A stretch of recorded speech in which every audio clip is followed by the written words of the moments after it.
faço um tratamento odontológico sob anestesia geral, né? Que momento que eu utilizo esse recurso? O que eu preciso saber antes de eu querer mandar esse paciente para anestesia geral? Então hoje é o que a gente vai falar nessa live. Para começar, Doc, a gente tem que entender o que é anestesia geral. Então vocês sabem que esse é um assunto que eu falo bastante aqui, dentro das nossas linhas de conteúdo do YouTube, dos nossos conteúdos mais densos, né, nossas aulas aqui, eu sempre falo para você sobre sedação consciente, sedação leve, né, e a gente acaba entrando nesse assunto. Em alguns vídeos eu já expliquei para vocês a diferença de uma sedação mais leve, de uma sedação moderada. Então se você não sabe, não assistiu, ó, na verdade desse lado aqui, desse lado, vai ter um link para você, não sei se é desse lado, em algum desses lados aqui, vai ter um link, você clica que você já vai direto para esse vídeo, e no final também dessa live eu deixo lá nos vídeos recomendados, tá legal? Então existem diferenças entre sedação e a mais profunda, digamos assim, o que a gente considera como sedação profunda é a anestesia geral. Na verdade não é nem sedação profunda, é anestesia mesmo, anestesia geral. E aqui eu quero passar primeiro para vocês como que funciona essa anestesia, o que ocorre durante uma anestesia geral, por que a gente não pode, na teoria, fazer uma anestesia geral no consultório odontológico, o que acontece com o corpo do meu paciente nesse período, o que é importante isso? Então vamos lá, a primeira coisa que a gente tem que saber é o que é anestesia geral, o que a literatura coloca como anestesia geral, né? Então basicamente, ó, para eu não errar, uma depressão irregular e irreversível do sistema nervoso central, tá certo? Onde ocorre um estado de hipnose, sono ou perda da consciência, acompanhado de perda dos reflexos protetores da laringe. Então, basicamente, eu tenho ali uma situação onde eu vou entrar o paciente vai entrar no centro cirúrgico, o anestesista vai receber esse paciente, e aí esse paciente vai fazer uma medicação nesse paciente, e essa medicação ela vai agir diretamente no sistema nervoso central. Então, de certa forma, quando a gente pensa numa sedação leve, um benzodiazepínico também vai fazer uma ação do sistema nervoso central. Qual que é a diferença ali daquela sedação leve para uma sedação de anestesia geral, né? Para anestesia geral. Basicamente é o quanto vai interferir no sistema nervoso central do paciente, né? Então ali um benzodiazepínico, um opioide, às vezes um barbitúrico talvez, então é uma situação que não vai aprofundar tanto. O nível de consciência do paciente, esse quadro de hipnose, ele não é tão profundo, né? Ele não é tão importante. Diferente da anestesia geral. Então, o medicamento que o anestesista vai utilizar vai levar esse quadro de total perda da consciência. Então, numa sedação leve, eu tenho um paciente que ainda está consciente, ele ainda responde. Agora, a anestesia geral, não. Literalmente, o paciente apaga. Vale lembrar, Doc, que a anestesia geral que a gente faz, a anestesia geral que o anestesista faz dentro do centro cirúrgico para a odontologia é diferente de uma anestesia para uma cirurgia cardíaca, de uma anestesia para uma cesárea, de uma anestesia para uma cirurgia estética, tudo bem? Então a gente também tem que ter consciência disso. Se eu vou levar meu paciente para um centro cirúrgico, o médico ali ele não vai fazer a mesma anestesia como se eu fosse fazer uma cirurgia cardíaca, como se eu fosse fazer uma cirurgia abdominal extensa, né? Na verdade, mesmo a anestesia geral, ela tem graus. Então, para um paciente nosso, para um paciente que vai passar por um tratamento odontológico, uma cirurgia oral menor até então, mesmo uma cirurgia oral maior, esse nível de sedação ele é variável, né? E quem determina isso, já para deixar você tranquilo aí se você tá pensando, não somos nós dentistas, né? Quem determina isso é o anestesista, levando em consideração o perfil do paciente, o nível de sangramento, o nível de dor, né, que pode causar, o nível do quanto é invasivo esse procedimento cirúrgico ali, seja odontológico, seja médico, otorrino, em região gástrica, enfim, fechou? Então já fica a primeira dica para você que é diferente, a anestesia geral não é igual para todos os tipos de procedimentos, muito menos para todos os tipos de paciente. Então tem paciente que às vezes demora mais para pegar a sedação, a anestesia, precisa de mais medicação, tem paciente que tem uma sensibilidade maior melhor, então o médico nem precisa utilizar muitos medicamentos ou aprofundar muito, ele já entra no nível ali de perda de consciência, de hipnose, de relaxamento muscular. E aí, já fica aqui para vocês também o que se espera, né? O que é uma anestesia geral perfeita? O que o médico espera quando ele faz uma anestesia geral? Então, o que ocorre? Primeiro ponto, né? Hipnose. O que é isso? É quando o paciente ele não tem a consciência, ele tem a perda da consciência. O que isso quer dizer, Pamela? Quer dizer que o paciente ele não está consciente do que está acontecendo ao redor dele. Então você vai manipular esse paciente, você vai fazer a exo, você vai fazer, sei lá, a endo, você vai fazer um implante, você vai fazer qualquer tipo de procedimento odontológico e esse paciente ele não vai ter consciência disso. Ele não vai sentir essa manipulação, né? O que já é diferente, por exemplo, de uma sedação leve, que você sente sendo manipulado, enfim. Tá legal? Então a primeira situação, digamos assim, a primeira situação clínica da hipnose, né? A situação clínica da anestesia geral, a primeira resposta é a hipnose. Segundo, que é muito bacana, é a analgesia. Então, nesse momento de anestesia geral, teoricamente, o paciente não sente dor. Não dá pra dizer assim, como eu citei pra você, que a anestesia geral ela tem graus, então eu não posso dizer que ele não vai sentir nenhuma dor absoluta, que não vai ter dor nenhuma, que ele não... Não, depende muito da profundidade dessa anestesia, né? Então, se é uma anestesia geral mais profunda, digamos assim, quanto mais ir aprofundando dentro da anestesia geral, menos o paciente vai sentir dor. Então, no caso da anestesia odontológica, a gente não tem tanto esse aprofundamento do paciente, né? Então, não dá pra garantir que o paciente não vai ter nenhuma dor. Não dá pra garantir que eu vou tirar o dente e o paciente não vai sentir nada, tá? Mas eu vou falar um pouquinho mais sobre isso pra vocês. A terceira coisa que eu consigo dentro da anestesia geral é a amnésia, ou seja, a perda da memória. Uma vez que o paciente teve essa perda da consciência, é como se ele entrasse num estado de sono profundo. Então, é a mesma coisa se eu te perguntar, por exemplo, se você tem um sono pesado, às vezes você tá dormindo, você não vê que o cachorro latiu, você não ouve o cachorro latindo, você não ouve chuva, você não ouve trovão, você não ouve nada, nem o ar-condicionado você ouve. Você realmente apaga, entra em um estado de sono, só que aí é um sono fisiológico, né? Não é um sono induzido, e exatamente isso acontece. Geralmente a gente não lembra como foi a nossa noite, né? Ainda mais se você tem um sono pesado. A mesma coisa acontece na anestesia. Uma vez que teve ali a indução anestésica, o paciente entrou nesse quadro de perda da consciência, ele não vai lembrar do que aconteceu. E mesmo depois que ele sai dessa fase, que ele tá voltando da anestesia, nem sempre também ele consegue ter essa consciência, né? Às vezes ele não vai lembrar de nada, ele vai lembrar na hora que ele entrou no centro cirúrgico e às vezes na hora que ele acordou lá na enfermaria, né? Então a maioria dos pacientes vai ser assim. E isso é ótimo pra gente, inclusive, né? A quarta situação que acontece durante a anestesia geral é que a gente tem uma inibição dos reflexos. Como assim, Pamela? O paciente ele não vai deglutir, ele não vai tossir, por exemplo, então não vai conseguir piscar. Os reflexos naturais que a gente tem se perdem com a anestesia geral. Isso é bom e é ruim ao mesmo tempo. Eu vou explicar um pouco mais pra você lá mais na frente. Mas a gente tem que entender que também tem essa situação. E quinta situação que ocorre dentro da anestesia geral, né, é a perda do tônus dos músculos esqueléticos. O que isso quer dizer, traduzindo? O paciente tem um completo relaxamento muscular. Então, lembra sempre daquele estado de sono, né? Então, você vai manipular o paciente, mesmo que você imprima dor nele, você vai lá e dá um beliscão nele, ele não vai ter nenhum reflexo. Primeiro que provavelmente ele não vai sentir essa dor, né? Se ele sentir, ele não vai lembrar. E segundo que ele não vai ter um reflexo, a força muscular, ela vai estar completamente comprometida ali.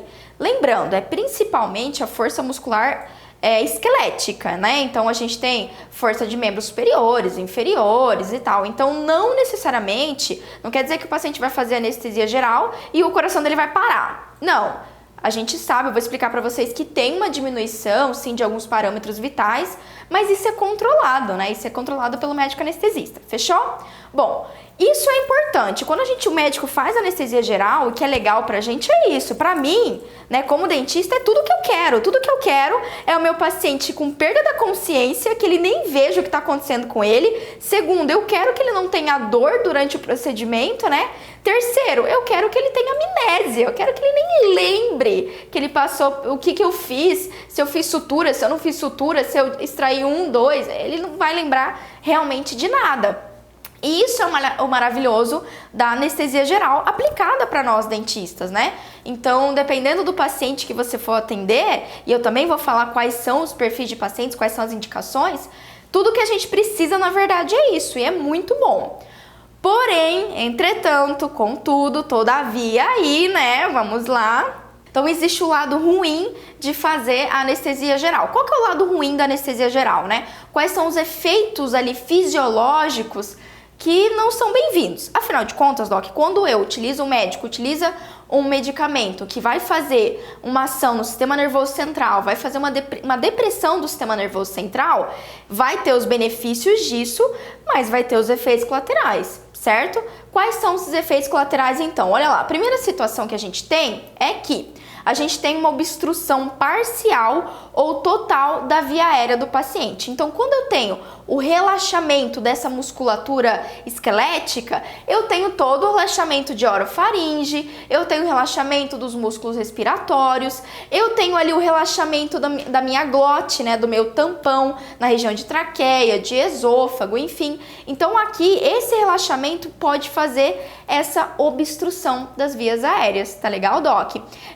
Sabe quando a gente tem um quadro de alergia e aí eu tenho aquele pico de resposta alérgica mesmo, e eu faço uma constrição dessa região, né, na região da via aérea superior? A mesma coisa acontece se eu tenho um relaxamento, né? É meio que oposto nesse sentido, mas essa é uma situação que ocorre, é um dos efeitos colaterais. Qual que é o problema disso, né? Uma vez que eu tenho esse relaxamento de musculatura, essa obstrução, o meu paciente não respira, basicamente é isso, né? Imagina um paciente deitado, aí faz uma anestesia geral e aí esse paciente, ou por algum motivo, sei lá, minha sedação, ela vai de moderada para uma sedação profunda.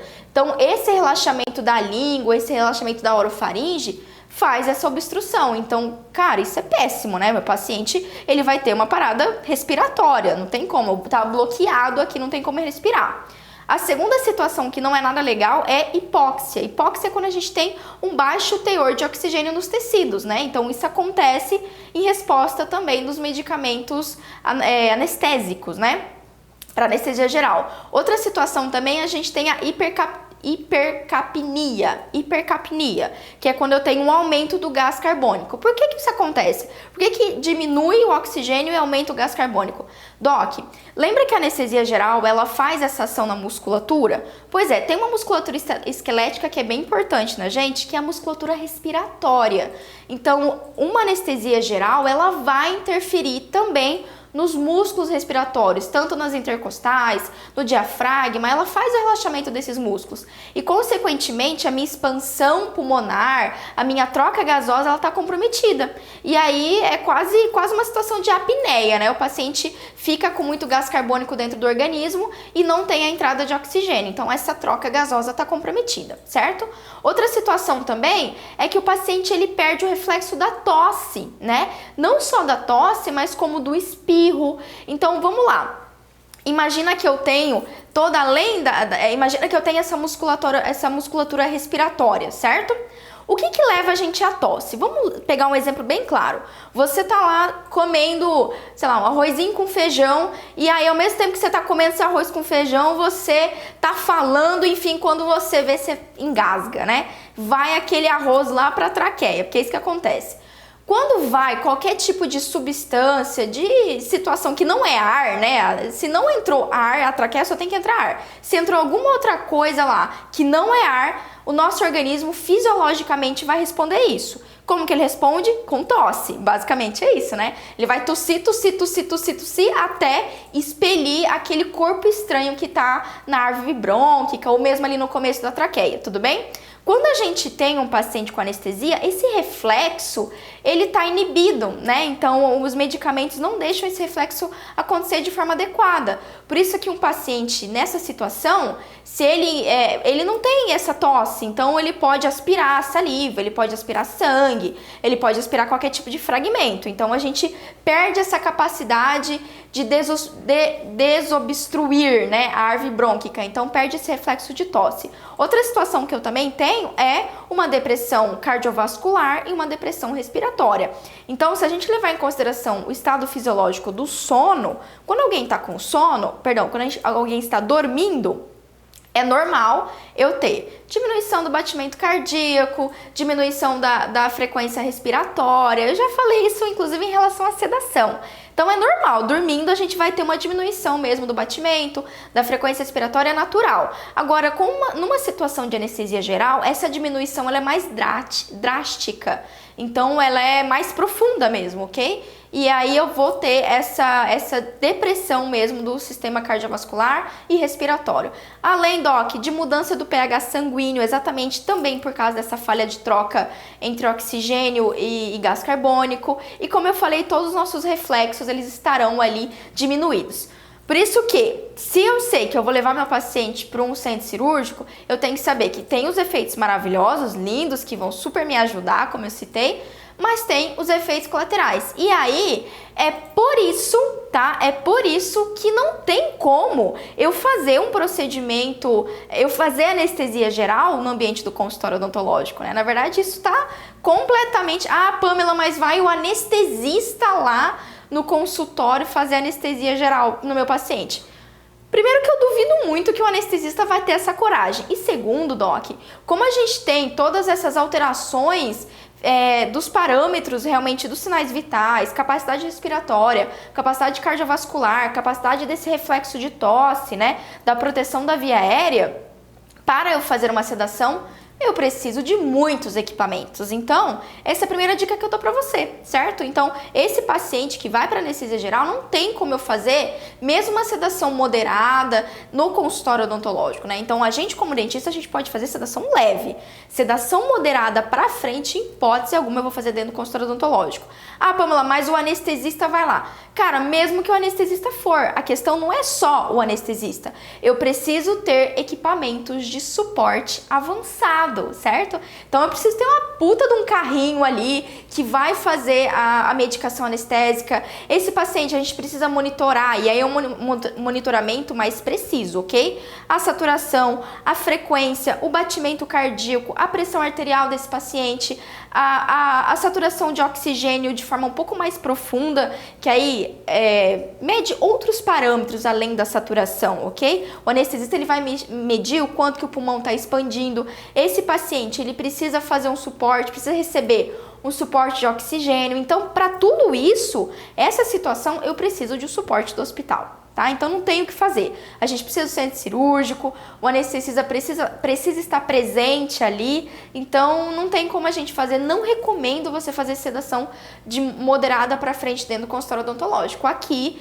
tem que ser em ambiente hospitalar e tem que ter a presença do anestesista. Acabou. Ah, Pamela, mas eu vou lá e aí eu vou fazer anestesia e nem precisa... Não, até porque a gente não tem competência para isso.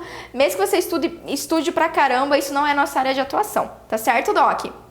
Fechou? Então precisa de várias outras coisas e, obviamente, que eu já estava esquecendo de falar, cada vez que o paciente vai fazer sedação geral, esse paciente vai ser entubado. Vai ser entubado. Aquele mesmo tubo que usa lá na UTI é o que vai utilizar no ambiente do centro cirúrgico. Então, geralmente o médico ele faz uma medicação indutora para o paciente dar aquela relaxada, né? Já induz aquele sono. Geralmente é diazepam ou midazolam que o médico vai utilizar, faz venoso, né? Então faz a primeira indução. Induziu, o paciente caiu, já está iniciando a perda da consciência, já está iniciando ali a sedação moderada, aí o médico intuba esse paciente, prepara ele e aí sim, intubado, o médico tem mais controle, especialmente por esses parâmetros respiratórios do paciente. Massa, né, Doc? Muito, muito, muito legal. E isso que é importante a gente ter noção. Então, se você pretende levar seu paciente para o centro cirúrgico, entenda isso. Não é o dentista que faz a sedação inicial. Geralmente não, tá? Às vezes, né? Pode ser que você conheça alguém que faça e tal, mas não é essa prática na grande maioria dos colegas que eu converso que levam o paciente para anestesia geral. Então, quem faz a indução, quem faz o começo, quem prepara o paciente, quem intuba o paciente é o médico anestesista, tá certo, Doc? Ou melhor, é o médico anestesiologista, essa é a palavra correta. E aí ele que faz essa indução. Então, quando o dentista entra só para fazer ali o tratamento odontológico. É isso que a gente vai fazer, tá? Tudo bem que ainda tem algumas fases a mais, eu não consigo falar tudo aqui para vocês do passo a passo, não dá tempo mesmo. Mas a gente tem que colocar um tampão, a gente tem que fazer todo um cuidado com a face, com a boca do paciente, asepsia, antissepsia, enfim. Tem vários outros passinhos antes de eu partir ali para exo, para dentística, para endo, enfim, o que você for fazer aí nesse seu paciente. Fechou até então, Doc? Então, ó, você já sabe o que é anestesia geral, você já sabe o que acontece com esse paciente sob anestesia geral e exatamente você já sabe por que a gente tem que fazer isso em ambiente hospitalar. Fechou? Vantagens e desvantagens de eu fazer anestesia geral de eu levar meu paciente para centro cirúrgico para fazer anestesia geral, né? Quando é que eu vou fazer isso? Vamos começar. Então, vamos começar pelas vantagens. Vantagem número 1. Docs, a taxa de sucesso desse procedimento é praticamente 100%. Então, Pamela, eu preciso que meu paciente cede. Eu preciso atender esse paciente sedado. Não tem jeito, ele tem que sedar. Se você quer um recurso que vai 100%, praticamente 100% das vezes, dá certo, é a anestesia geral. Então, se a gente fazer um comparativo com sedação leve, seja com midazolam, com diazepam, seja com óxido nitroso e tudo mais, mesmo você utilizando esses recursos, né, de sedação leve do consultório, que você consegue fazer no consultório, alguns pacientes a gente não consegue sedar. Às vezes você até já vivenciou isso, não é sempre, mas alguns pacientes ou tem um efeito paradoxal, né, em vez de sedar, ficam com aquela super, hiper agitados, né, ou alguns pacientes não conseguem chegar naquele grau de relaxamento que você espera que ele chegue. Então, às vezes o paciente não fica assim tão relaxado. Ajuda, mas não tanto que você gostaria, certo? Então, anestesia geral não. Anestesia geral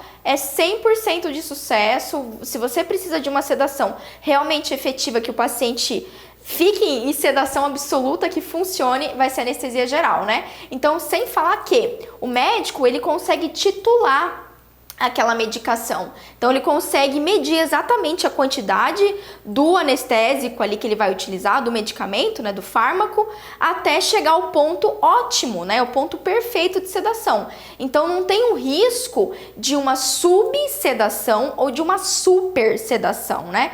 Que é o risco que a gente corre, obviamente, se você faz uma sedação leve no consultório. Então, sim, você tem um risco ali de acontecer, de aprofundar e ir para uma sedação moderada, assim como você tem um risco, que inclusive é mais comum, né, de não acontecer. Cara, de você passar ali, Pamela, eu passei 15 miligramas de midazolam, não fez cosca no paciente. Cara, às vezes acontece. Então, esse é o problema do consultório e a diferença da anestesia geral, né? Não vai ter essa. O paciente vai sedar, ele vai, não vai ter como, ok? Outra situação da anestesia geral, a vantagem é que, geralmente, a gente não precisa de uma cooperação super do paciente na anestesia geral. Como assim? Vou explicar. Quando você vai atender um paciente, por exemplo, que é um paciente pediátrico, que é um paciente com muita ansiedade, com muito medo. Se a gente faz isso no consultório odontológico, cara, mesmo que eu utilizar ali um midazolam, mesmo que eu utilizar um óxido nitroso, mesmo que eu fazer sedação intravenosa, eu vou precisar de uma colaboração do paciente. O paciente vai ter que deixar, né? Mesmo com esse tipo de recurso, o paciente ele vai ter que ter um comportamento, ele vai ter que tomar medicamento, ele vai ter que manter ali o catéter do óxido nitroso. Então, vai precisar deixar ali, ele tem que cooperar. Na anestesia geral, não, né? Ele não precisa ter toda essa cooperação, ele precisa ir para o hospital. Se for um paciente muito agitado, por exemplo, digamos que é um paciente com necessidades especiais. Pamela, é um paciente com autismo, é um paciente com paralisia cerebral, é um paciente com uma deficiência intelectual, que eu atendo bastante, inclusive, centro cirúrgico. Então, assim, esse tipo de paciente, às vezes, Eu já tive alguns que nem entraram no centro cirúrgico, né? O que o médico fez? O anestesista teve que fazer uma indução lá na enfermaria, lá enquanto ele estava no quarto aguardando, então o paciente nem entrou. Alguns não conseguem nem entrar no centro cirúrgico. Nesse caso extremo, o médico vai ter que fazer uma abordagem lá, realmente na enfermaria. Gente, eu já tive paciente, eu já vivenciei paciente que o anestesista foi fazer indução anestésica, fazer o midazolam, diazepam no carro. O paciente não descia do carro. Vocês acreditam nisso? São casos mais extremos, foram casos assim de paciente com deficiência intelectual importante, né, uma deficiência intelectual grave, pacientes muito agitados, né? Então aí nessa situação, eu lembro que eu já vivenciei 2 situações dessas, que o anestesista maravilhoso, anestesista lá do São Julião, inclusive, Dr. Renato, foi lá no carro da indução fazer o midazolam intramuscular para o paciente conseguir relaxar, para a gente conseguir levar para o centro cirúrgico. Então, às vezes, o paciente entrava de roupa no centro cirúrgico, de sapato, calça, mas assim, em geral, isso é um caso extremo. Em geral, mesmo o paciente, como eu falei, todos esses anos atendendo paciente com atração sistêmica, 2 vezes eu vivenciei isso, certo?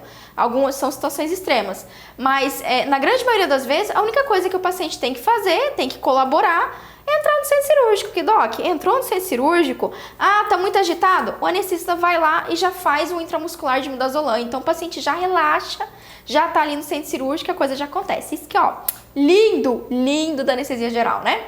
Outra situação que é muito boa, logicamente, é que o paciente vai estar inconsciente, como a gente citou. Então, é isso que eu quero, na verdade. Eu quero que o paciente esteja inconsciente para eu conseguir fazer o meu tratamento odontológico, né? Se a gente pensar um paciente que não é colaborador ou um paciente que tem um nível alto de ansiedade, então o que eu quero é que ele não veja todo o processo, tudo eu ali me paramentando, eu arrumando mesa cirúrgica. A gente não quer que o paciente veja isso. Inclusive, já deixa essa dica. Se você vai levar um paciente para o centro cirúrgico e é um paciente com um tipo de necessidade especial, é um paciente com nível alto de ansiedade, odontofobia, por exemplo, cara, esse paciente você não deixa a mesa ali à vista. Então, monta sua mesa, cobre ela com algum tipo de campo estéreo, o que o hospital puder te fornecer, deixa escondidinho. Então, na hora que o paciente entrar, ele vai só ver ali a maca que ele tem que deitar, o carrinho do anestesista e mais nada, né?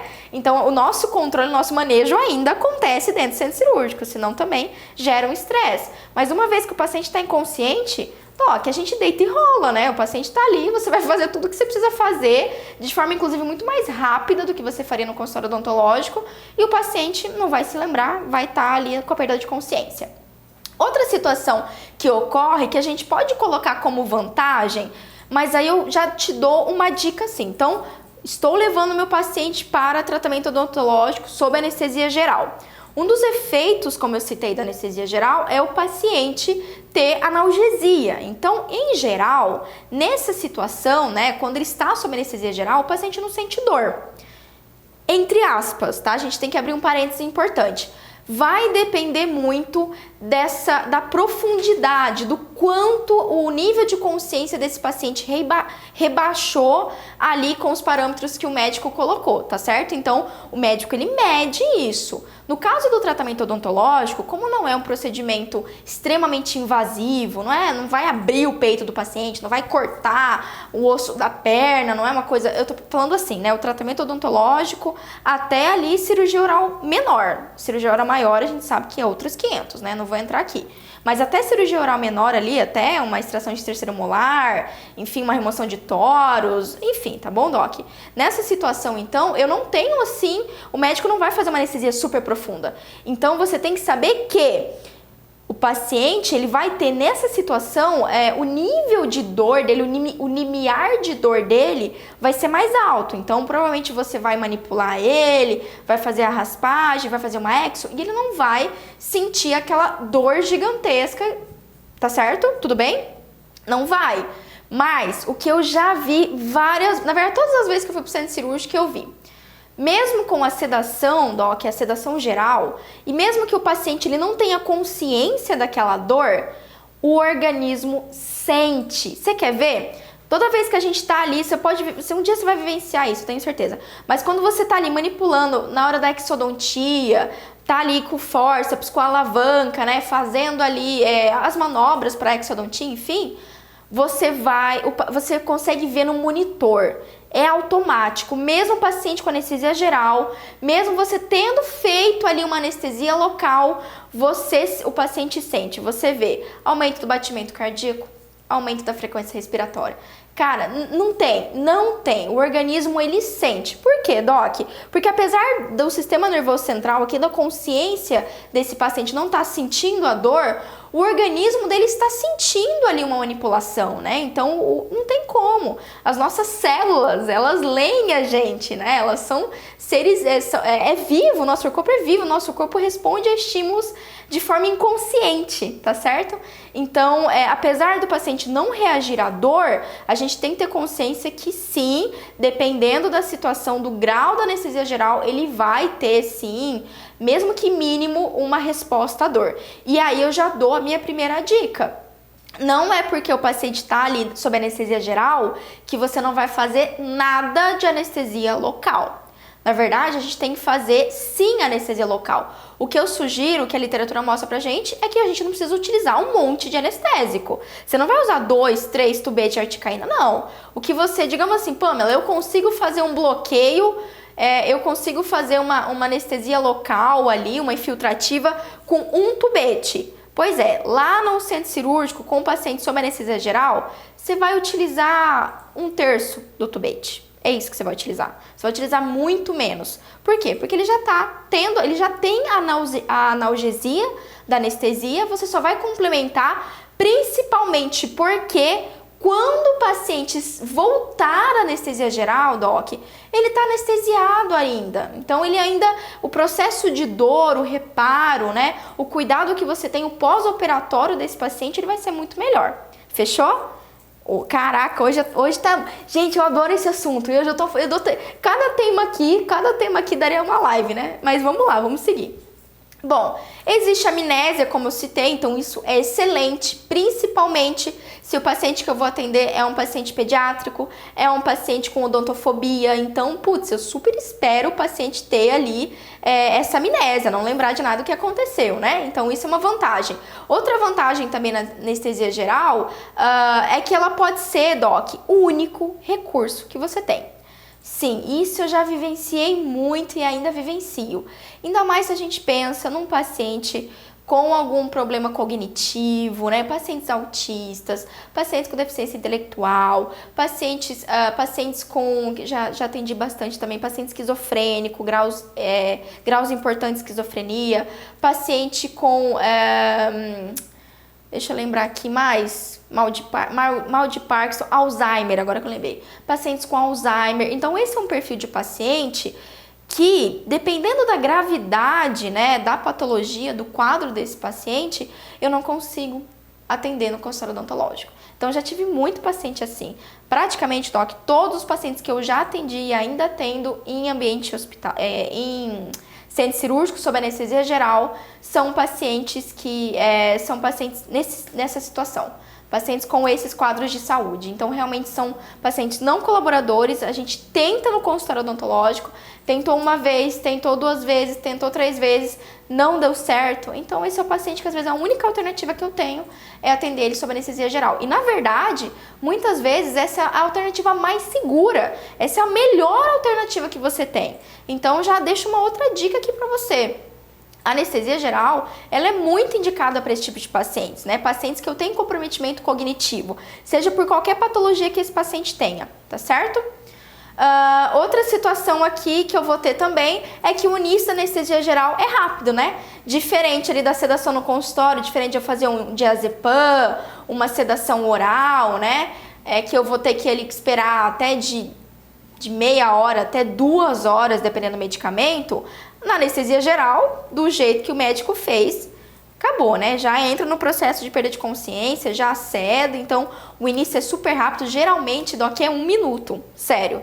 O médico iniciou a medicação, 1 minuto o paciente está sedado. É muito rápido mesmo, tá legal? E mais uma vez, como eu falei, o legal da sedação é você fazer essa titulação, né? Você conseguir, o médico ele vai conseguir graduar a quantidade do medicamento que ele vai utilizar para aquele perfil de paciente, para o grau de sedação que se espera. Por isso que eu falei, dentro da anestesia geral, a gente tem uma anestesia geral mais superficial e tem anestesias gerais mais profundas, né? Enfim, mais intensas. Ok, Doc? Ó, vou fazer o seguinte, essa vai ser a parte 1 do nosso, porque é muito assunto, esse assunto é muito legal, eu não tava nem esperando que eu ia falar tanta coisa do jeito que eu falei aqui, Doc, mas a gente vai fazer assim, a gente vai finalizar a nossa live aqui, parte 1, você já sabe o que é anestesia geral e você já sabe as vantagens de você utilizar esse recurso no consultório odontológico. Você também já pegou, imagino eu, qual é o perfil de paciente, as indicações aí que você vai ter para anestesia. Então, fechou aqui parte 1 do nosso vídeo, na semana que vem, terça que vem, eu trago então a parte 2 e aí a gente vai falar das desvantagens e indicação, contraindicação. Não se esquece, se você quer receber os meus resumos, incluindo esse resumo de anestesia geral aqui, você só se inscreve no meu site, pamelaperes.com.br, deixa lá, /resumos, deixa lá o seu nome, o seu e-mail, que aí geralmente toda segunda-feira eu mando não só os resumos, mas eu mando os artigos, tá, Doc? Toda vez que eu venho aqui falar pra vocês, eu estudo, eu embaso com artigos, e aí eu mando tudo isso geralmente nas segundas-feiras. Então é só você cadastrar lá que você vai receber a cada live aí conteúdo novo, artigos novos. Fechou? Até terça-feira que vem, vejo vocês aqui para mais um vídeo. Beijos!